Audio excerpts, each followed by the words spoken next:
a service member reaches out to neo-Nazi Satan worshipers. That is a real thing that happened. To help me explain all of that, Jack Murphy. Hi, my name's Jack Murphy. I am a journalist at connectingvets.com. And today we're talking a little bit about this soldier assigned to 173rd Airborne Brigade out of Vicenza, Italy, who's been charged in a satanic neo-Nazi terrorist plot. And no, that is not me making things up. That is an actual thing. And the FBI and the Department of Justice unsealed the indictment late yesterday.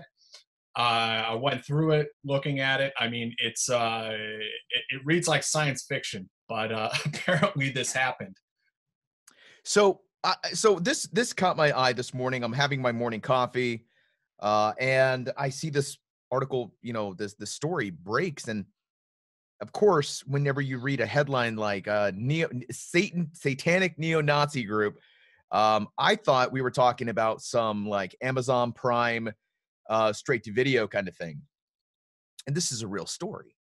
So the first thing that popped in my mind was neo-Nazis and Satanists don't typically mesh, right? I thought neo-Nazis, I thought the Nazi movement itself was a primarily kind of Christian. I know they had like a weird Indiana Jones style paganism, or maybe even like some weird mysticism, but Satanism? Well, yeah, so this gets complicated very quickly. I will add this much though: the neo-Nazism, white supremacy, white identity, white nationalism, those types of identities mesh quite well with neo-paganism. And behind the scenes, many of them see Christianity as being a sort of foreign imposition that has been placed on white people, that it came out of the Middle East. So they will more likely reach back to neo-paganism, sort of the religious ideals that came before the introduction of Christianity into Europe. So that is, I don't want to say it's common, but amongst white identity groups, you will find neo-paganism, but finding Satanism, not so often. And one way to look at this is not just that they're neo-Nazism, not just to see this as a person, a soldier. The guy's name is Ethan Melzer in the case we're talking about. He's a private. These are like kids who are trying to be edgelords, right? So they're reaching out to like whatever seems edgy, whatever goes against the grain of society. Neo-Nazism, anti-Semitism, Satanism, checks all those blocks, right? And I don't mean to make light of their, white nationalism bullshit that's mixed in there. But on some level, these are, kids who are mentally ill, who have antisocial personality disorders. And I think that's another lens through which to view these people and who they are, rather than to try to make sense of these conflicting ideologies that they're grasping onto. So this kid is reaching out to the Order of the Nine Angles, which sounds like he should be the bad guy in the next Marvel movie. And also Al-Qaeda, allegedly. He was reading Right. ISIS propaganda. So ISIS, neo-Nazi, all this stuff is, it's like you said, he was just grasping for some fringe craziness. But the idea was to commit a mass casualty event on his own guys. Is there any clue in that indictment about his motivations? Was he wronged? Was he angry at the unit? And what was he trying to, if it's from some type of ideological perspective, what would this mass casualty event have done? Was it like opening a gateway to hell for him, or what? Yeah, so when I was looking through, actually Libby pointed out to me the AP wire that just came out, and it mentioned specifically that the attack would have happened when the unit was in Turkey, which adds a whole other dimension to this. Now, I don't know exactly how this was all planned. I don't believe for a moment that there's some satanic army standing by. There's probably a bunch of 12-year-olds on a Discord server, and that was about the extent of it. But this guy thought that he could communicate with ISIS or Al-Qaeda and get them to attack his unit by divulging operational security information, like where the unit is going to be, when it's going to be there, how many guys, what weapons are they going to have. So all that was in there. The indictment does mention a statement he made where he said something like, hey, if I die in the attack, who cares? I will have started another 10 years of war in the Middle East. this sort of a language makes me think that he was probably an accelerationist. And I've written about this in the past. I wrote about this just recently with the Boogaloo Boys, and one of them who was apparently an accelerationist. So these are people who see society as being decadent, degenerate, and ultimately they feel that it's going to destroy itself. So they want to speed up the process by launching like false flag attacks or launching attacks that are high visibility that really are going to incite a reaction. It's like trolling, but in real life with real murders. One example of that would be that lunatic in New Zealand who went and attacked the mosque and killed all of those Muslim worshippers there. He was doing that because he wanted to spark a race war, essentially. He wanted a white backlash against immigration, against anyone who is not, of pure blood or whatever Nazi bullshit he believed. He was a self-professed eco-fascist, which is another strain of this that reaches back to a sort of agrarian nostalgia, blood and soil, plays right into all that Nazism. But the accelerationists they see society as decadent, as degenerate, and they want to speed up, accelerate the process of that destruction. And it sounds like that's maybe what this kid Melzer was trying to do, that he was trying to instigate a terrorist attack against American soldiers so that it would accelerate a larger war in the Middle East. So you brought up the Boogaloo Boys, the Boog Boys, and they were very and again, we're talking about when we say Boogaloo, the Boogaloo folks, this is not an organized group of guys. There is no like, I'm the president of the Boogaloo Club and we're going to start a civil war.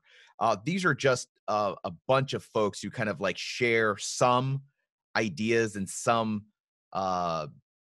belief systems, but everybody's still their own unique person. They do bunch up into small groups.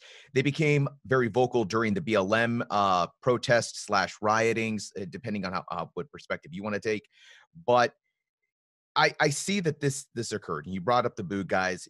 We got dudes like this that are reaching out to all these fringe groups, trying to find his spot or trying to start this next 10-year war, whatever.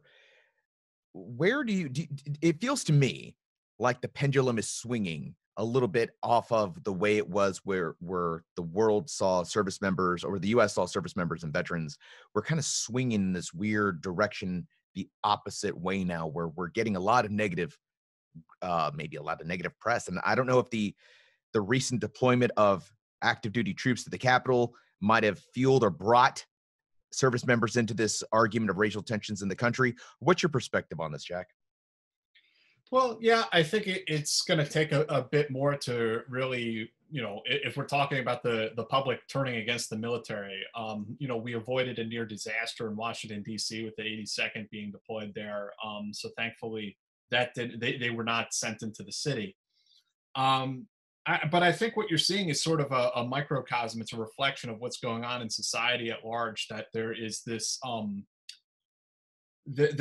pushback against postmodern rationality, that people are seeking out some sort of identity, that they're looking for some sort of a tribe, and they're reaching out into all sorts of different places to find it. So you have these young nihilistic kids. I shouldn't call them kids, they're young adults.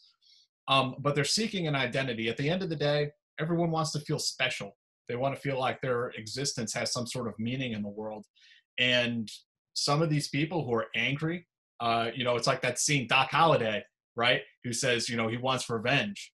And Wyatt Earp says, for what? And Doc Holliday says, for being born. And that's a very odd thing when you think about, Americans, and that we live in such a wonderful country, that we're so successful, that we have so many, rights, privileges, we have wealth, we have so many things here, but there's something lacking inside us as Americans, or something lacking in our identity, something that's deficient, that causes so many young people to reach out and revolt in the most nihilistic ways possible, up to and including murder. When we look at the Boogaloo Boys and we talk about these this particular guy who's trying to, create this attack scenario, where do we go from here? Is this something that we should Is this a red flag? Is this something that we need to start paying attention to? Is this a conversation that commanders need to have with their troops? Or is this something like, is this a flash in the pan, back to normal? No, it's not a flash in the pan at all. And the Boogaloo Boys are a totally separate movement, and most of them are not violent, or not a threat to U.S. national security or anything like that. But they share commonalities with many of these other organizations: Antifa, Occupy Wall Street, BLM, QAnon, Anonymous. These are all leaderless organizations, leaderless groups. They're made possible by the advent of the internet and telecommunications technologies, and they self-organize. They do not coalesce around traditional, like military-style hierarchies. They're leaderless organizations. Anyone can claim to be a member. Anyone can claim to speak for the group. And I think that this is a red flag of is not of any specific ideology. It's that society is subdividing down into smaller and smaller groups, that we are all becoming, a nation of ideological minorities and victims. That we all, like I said, all these people want to feel special, that they're a part of something, that they want to belong to something. And I think there's an impetus to move towards the most extreme ideas in order to get people's attention, in order to secure that sense of like meaning, that you're special, you're not part of the NPC culture. That's another meme that came out.